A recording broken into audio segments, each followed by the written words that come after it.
Hi, folks. This is Heath. We're starting day 16. This is mathematical induction. We will be spending 2 days on this topic, and we'll go through some examples today, and then we'll get through a couple of more examples on Wednesday. Let's go ahead and get started. We've already seen sequences of numbers. A propositional sequence is a sequence of indexed statements. Here's an example on the next slide.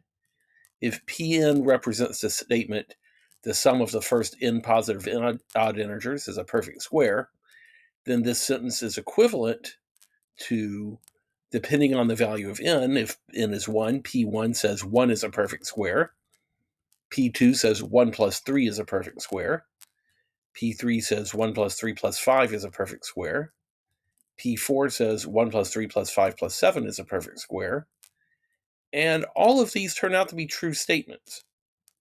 And so what we're going to look at today is a technique for proving all of the statements in a propositional sequence. That is, if we have a pattern, an infinite set of statements that all form a pattern, can we prove a pattern instead of proving the individual statements? That's the idea. And this technique is called the principle of mathematical induction, and it's used to prove statements of this form here.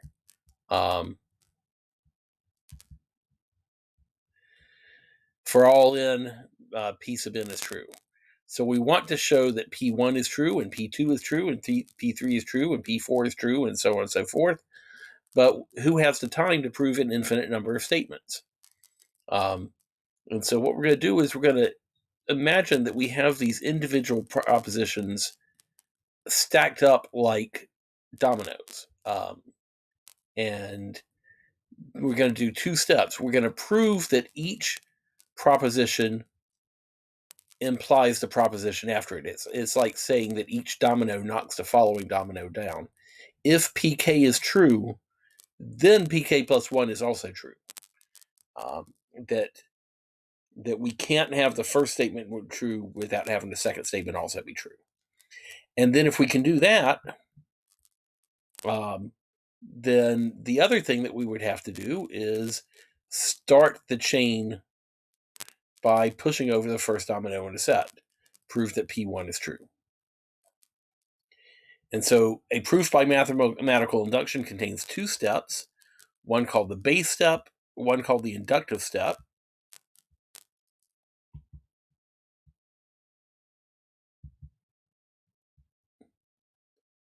And these steps form the process of mathematical induction. The base step is simple. It's just proving that the P1 proposition is true. And then the inductive step involves proving that if we have a true statement anywhere in the sequence, then the next statement in the sequence is also true. And since we know that the first statement is true, then the second statement is true, and therefore the third statement is true, and therefore the fourth statement is true, and so on and so forth. That's the way this is going to work. Okay? So we have an example worked out here. Let's go down to the next page. We're going to prove for all natural numbers that the sum of the first natural numbers is equal to n times n plus 1 over 2. For example, if we look at P6 in a sequence, what happened there? I don't know what happened there. Let's put the 6 where the P was. Here we go. P6 is saying that the sum of the first 6 integers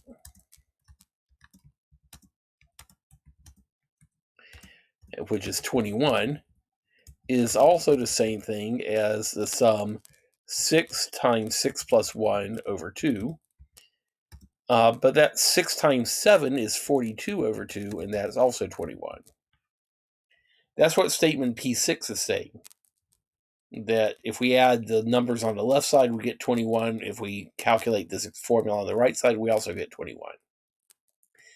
This is a true statement for all natural numbers. Here's how we're going to prove this. In our example, I'm going to sort of go through the thought process in black, but anything that's in red is something we would write down as part of the proof. And we write down this sentence: we prove this result by mathematical induction. We are letting the reader know that this is a technique that we're going to be using. We're not surprising the reader with a proof by contradiction or a proof by cases or anything like that. This is a proof by mathematical induction. Proof by induction has two parts. The first part is the base step. That's the next slide. Let's get there.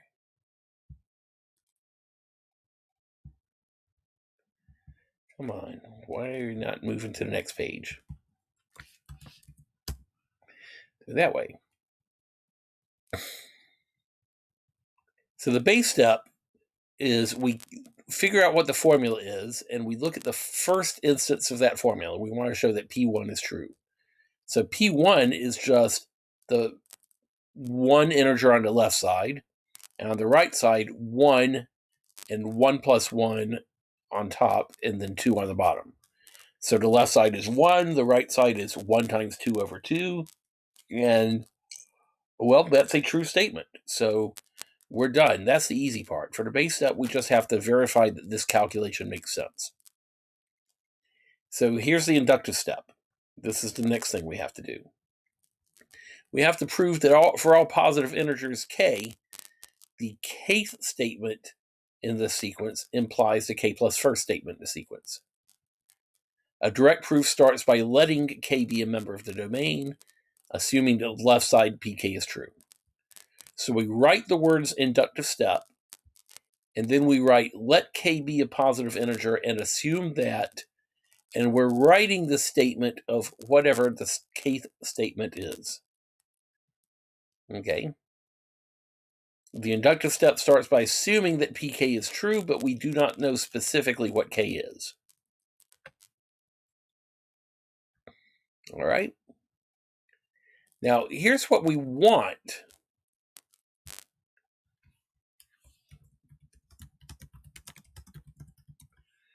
We want to show the next statement in the sequence is true. That 1 plus 2 plus 3 plus up through k plus 1 is equal to, and let's change all of the k's to k plus 1's on the right side. So we get k plus 1 times k plus 2 over 2. That's what we want to show. So what happened on the left side is that we just put an extra k plus 1 on the end of the left side. What happened on the right side is a little bit more involved. And so what we're going to do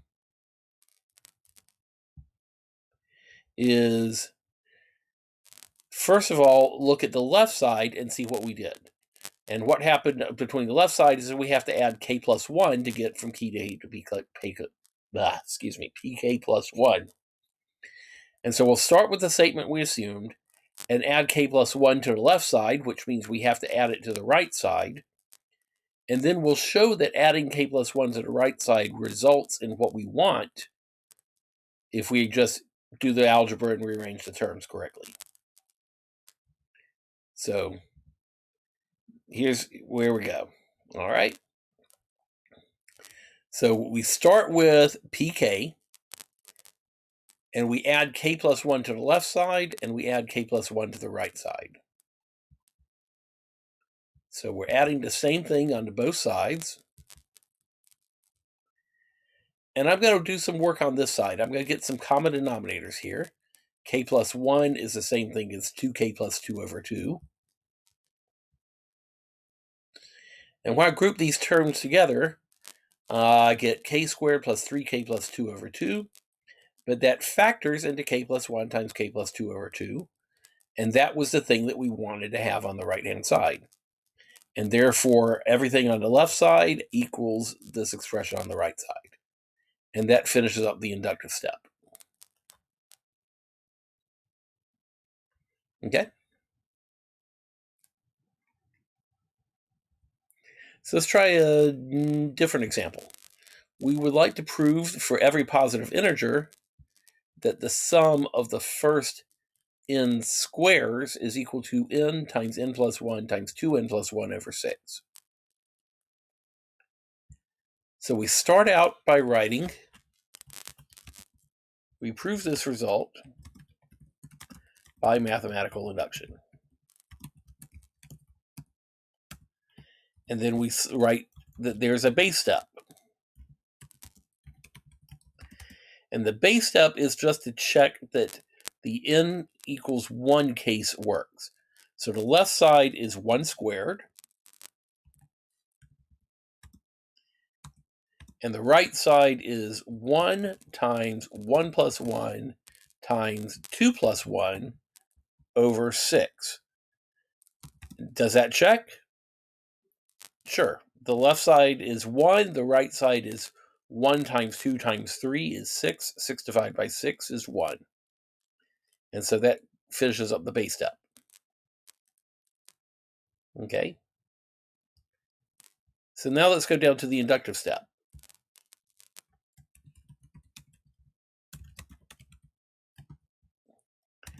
Let k be a positive integer and assume that 1 squared plus 2 squared plus ... plus k squared is equal to k times k plus 1 times 2k plus 1 over 6. Okay. It is the same formula that we have in the original statement, but we're not saying it for every positive integer n. We're saying it for a particular a positive integer k. So this n has a universal quantifier in front of it. It's a for every. This is just an there exists quantifier. There is at least one positive integer that makes this work. So the difference between n and k is which kind of quantifier we have for both of these. Otherwise, they're the same statement. Okay? All right. So the next step is to do some calculations. So what we want, let me turn that back. Go over here. This is what we want. We want to take 1 squared plus 2 squared plus ... plus k plus 1 squared. And then on the right side, we want all the n's get replaced with k plus 1s. K plus 1, then the next term will be k plus 2. And then if I change n to k plus 1, I get 2k plus 3 over 6. That's what we want.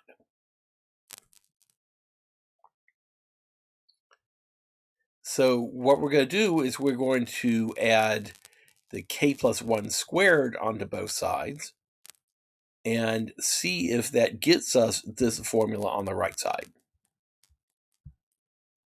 Okay, so then 1 squared plus 2 squared plus ... plus k plus 1 squared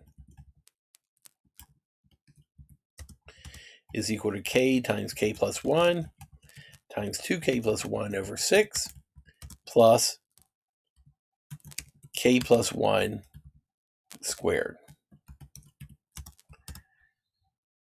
And what I'm going to do here is factor out the common k plus 1. There's a k plus 1 out of both of these terms. So it's k plus 1 times, and then what's left is k times 2k plus 1 over 6 plus k plus 1.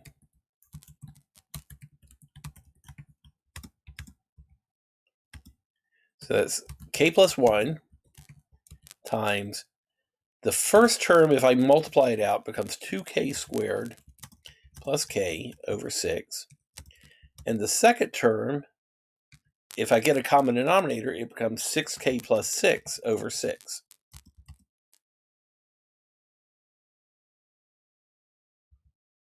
If I group those terms together,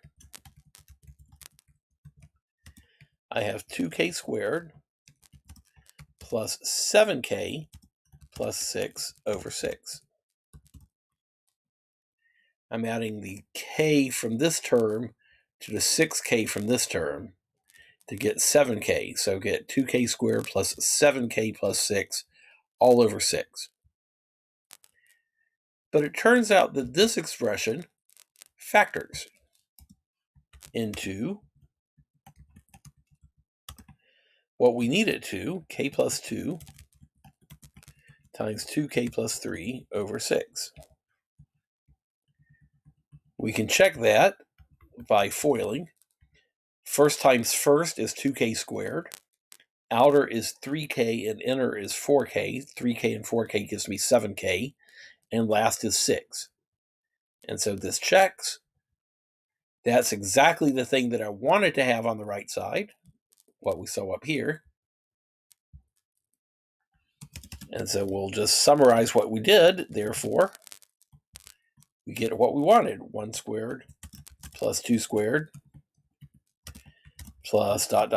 plus k plus 1 squared does in fact equal k plus 1 times k plus 2 times 2k plus 3 all over 6.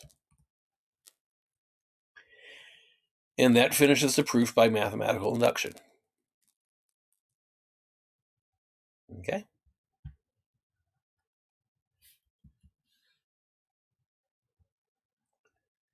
All right, let's go to the next example.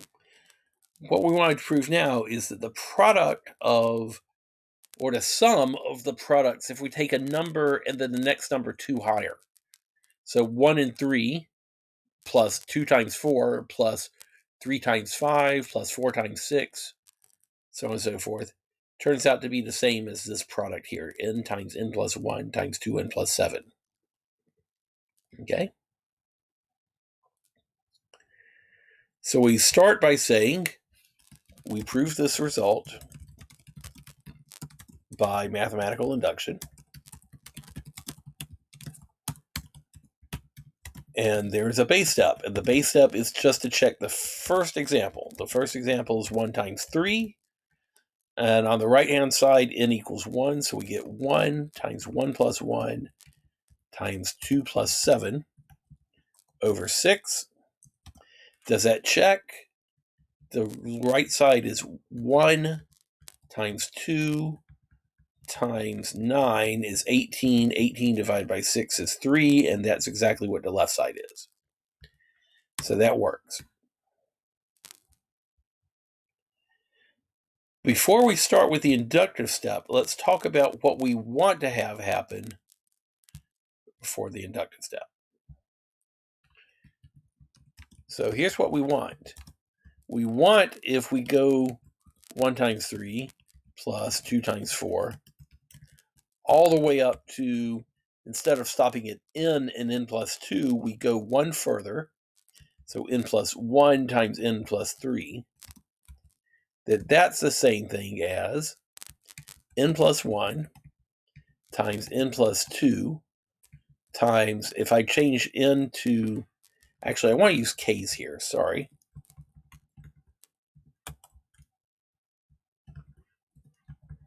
If I replace n with k plus 1, I get 2k plus 9 over 6. Okay? I'm replacing all of the n's with k plus 1s.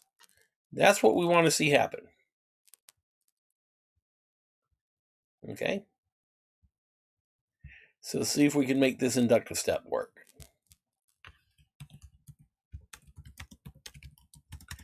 Let k be a positive integer. And assume 1 times 3 plus 2 times 4 plus ... plus k times k plus 2 is equal to k times k plus 1 times 2k plus 7 over 6. Then we're going to add k plus 1 and k plus 3 to both sides. then 1 times 3 plus 2 times 4 plus ... plus k plus 1, k plus 3 is the same thing as k times k plus 1 times 2k plus 7 over 6 plus k plus 1, k plus 3.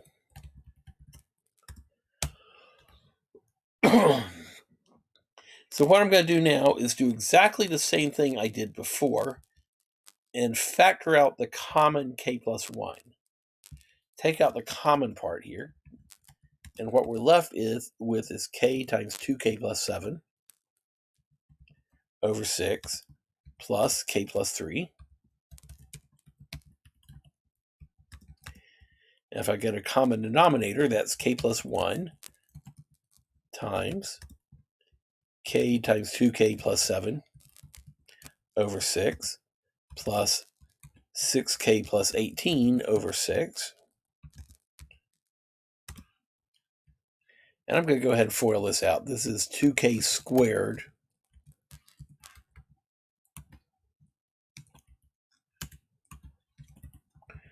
plus 7k over 6 plus 6k plus 18 over 6.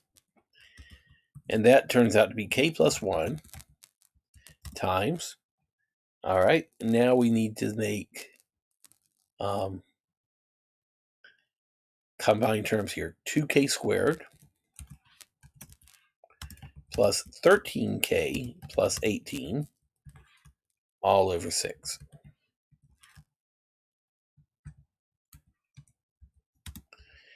And if we're lucky, that FOILs into k plus 1.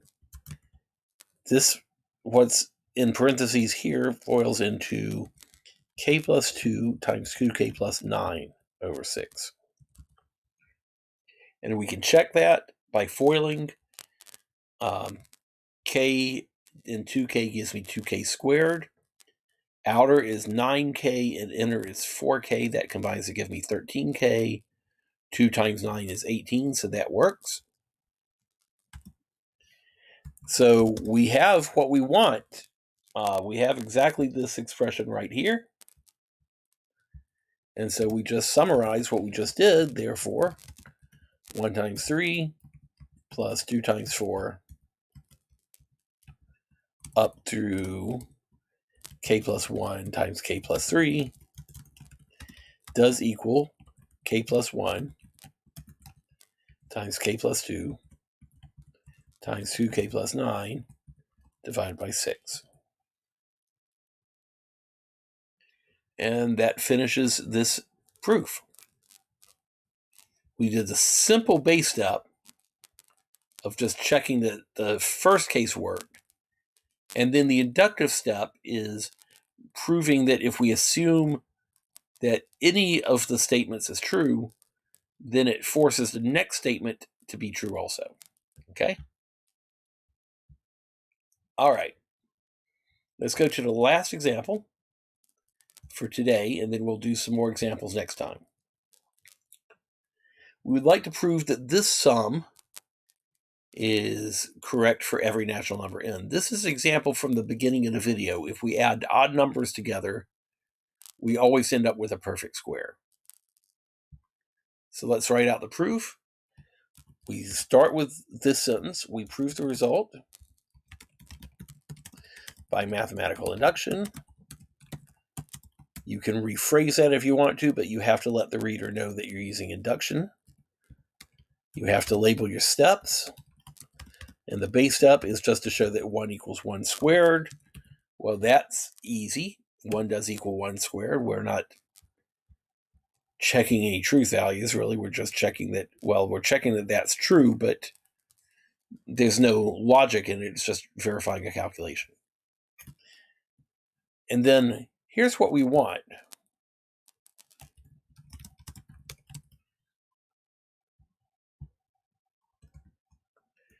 We want, when we add 1 plus 3 plus 5 plus 7 up through, the next number after 2k minus 1 is 2k plus 1. That's the next odd number. And that should equal k plus 1 squared. Okay. Well, it turns out that the logic for this one, the calculations work out really easy. Let's see what happens. So we'll continue the proof. The inductive step is let k be a positive integer and assume 1 plus 3 plus 5 plus 7 plus ... plus 2n minus 1, 2k minus 1, sorry, equals k squared. We have to use a different variable other than n here because this n has a universal quantifier for it. It's for every natural number. And this k doesn't have a universal quantifier. K is just some positive integer. And so because they have different quantifiers, we can't use the same letter for them. And so we're using some letter other than n here. Okay? So we have to add the next term to both sides. Then 1 plus 3 plus 5 plus 7 plus ... plus 2k plus 1 is equal to k squared plus 2k plus 1. But that factors. This factors into what? It factors into k plus 1 times k plus 1, which is k plus 1 squared. And that's exactly what we wanted. Therefore, 1 plus 3 plus 5 plus 7 plus up to 2k plus 1 does in fact equal k plus 1 squared. And that finishes this last example. All right. Thank you so much for putting up with the delay in getting this video up. I'm hoping to be back in Virginia by the end of the week. Thank you for bearing with me. Y'all have a great couple of days.